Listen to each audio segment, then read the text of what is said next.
step lively, because now you're in the haunting den, and I'm your corporeal host, Hyde. So, you want to take a crack at being a scare actor? Go you, awesome sauce! But if you're not sure how to apply or where to begin, well, that's where I come in. First, though, you gotta find a haunt. And how do you do that? Well, local newspapers will often run events and articles that people can attend when the Halloween season draws near. Things like corn mazes and pumpkin patches and haunted houses as well, if there's one opening up in the same area as the paper's distribution. And sometimes there will be contact information in that article featuring the haunted house, such as a street address, email address, or a website address. But if you can't find anything in your local newspaper, or say you missed the paper running that week where it featured all the haunted houses that were opening up, you also check the local news website, or you can check other websites that have the distinctive pleasure of listing all the haunted houses opening up in your state, and all across the country as well. Websites such as findahaunt.com, hauntedhouses.com, and also hauntworld.com. Try and get on these websites and find the contact information for the haunt you're interested in going to.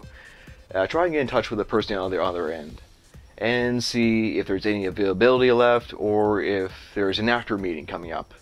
Now, before you go to the haunt you intend to act in, it'd be a good idea to have a set routine or a character in your back pocket that you can pull out and demonstrate in front of the people in charge. Well, not every place requires you to do your own little song and dance in front of people on your first time there. It's still a good idea to have something ready at the go, and it does three things for you.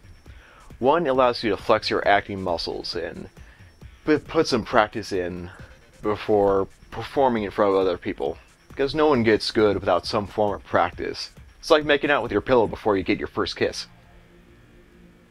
Not that I've done such a thing, I'm just putting that out there. Number two, it allows the owner to get a good idea on where to put you in the haunt, character-wise and scene-wise.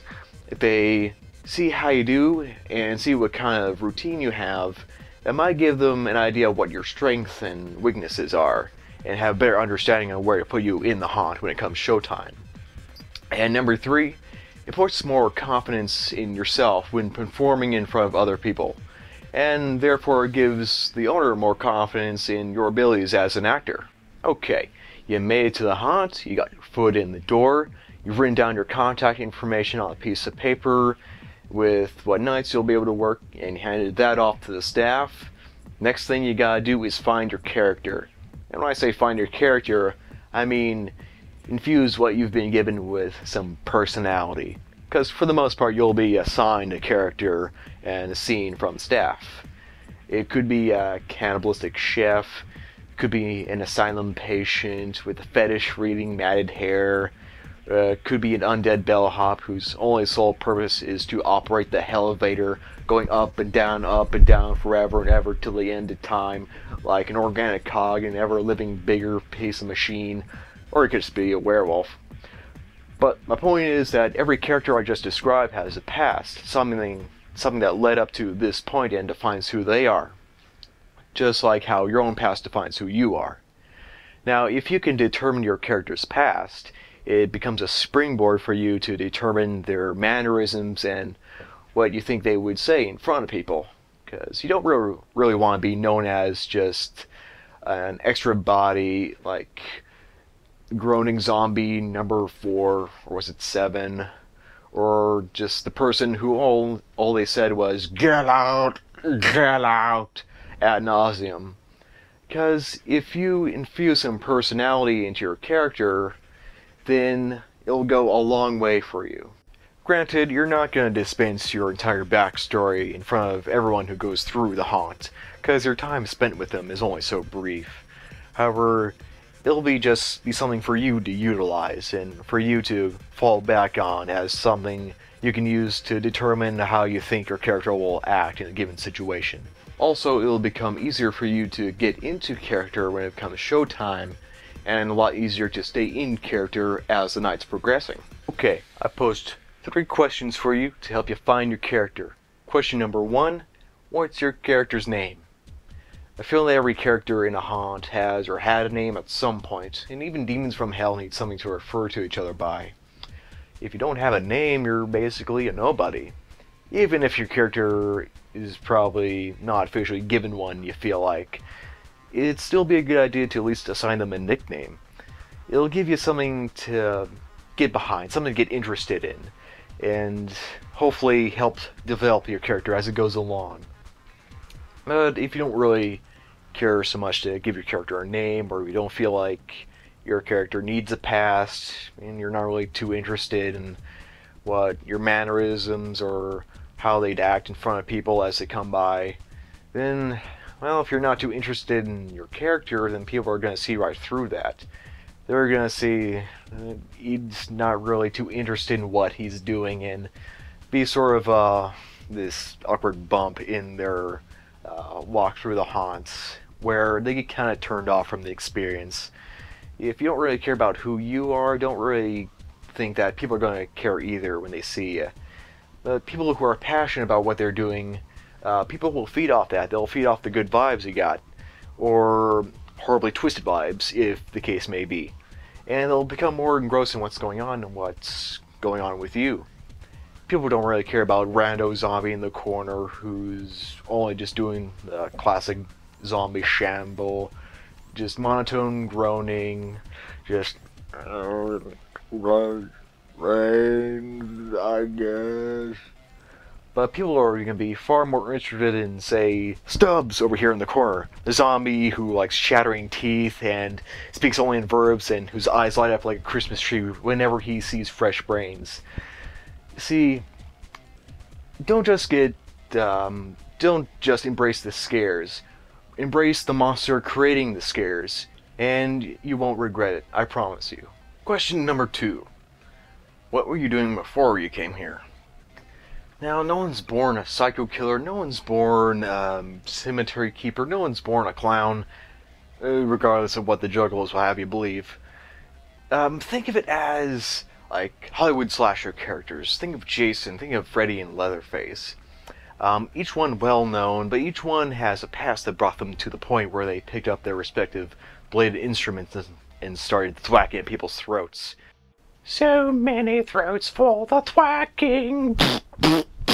Each one has a childhood, a twisted, demented one that brought them to that point.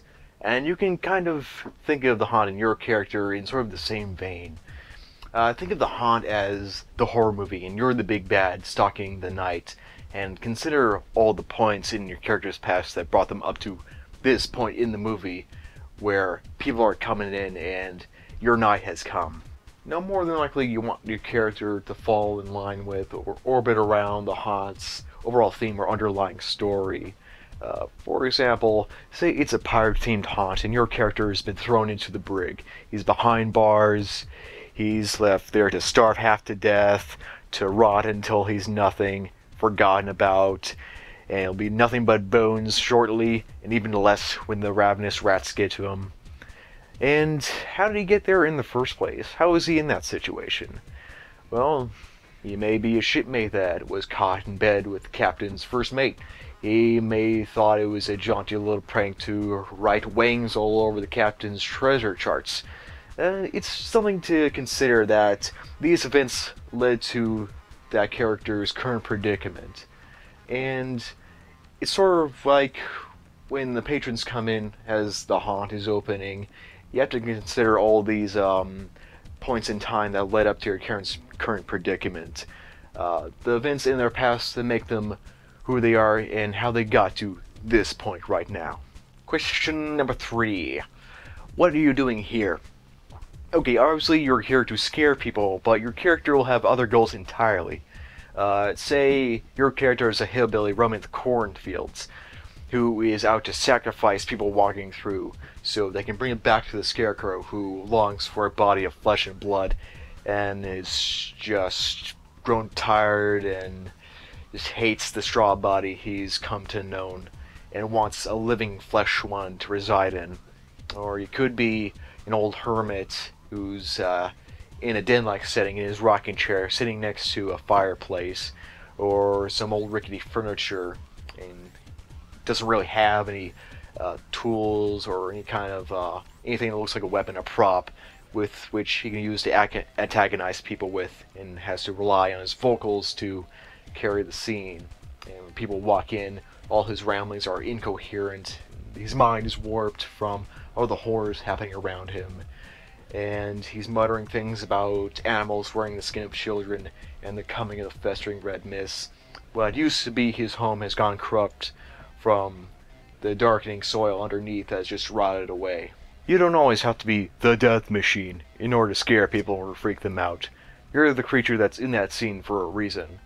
And your scene will do as much for you as you will for it. Consider what your character's past is, and consider the setting you're in, and then you'll be able to formulate why you're there in the first place. So if you're having trouble finding your character, just ask yourself those 3 questions. What's your character's name? What did you do before you came here? And what are you doing here in the scene? And that'll help you in your quest to turn the whitest of pants into the filthiest of brown. You little rebel, you. So until next time, I'm your corporeal host Hyde, and as for the den, it'll be waiting for you.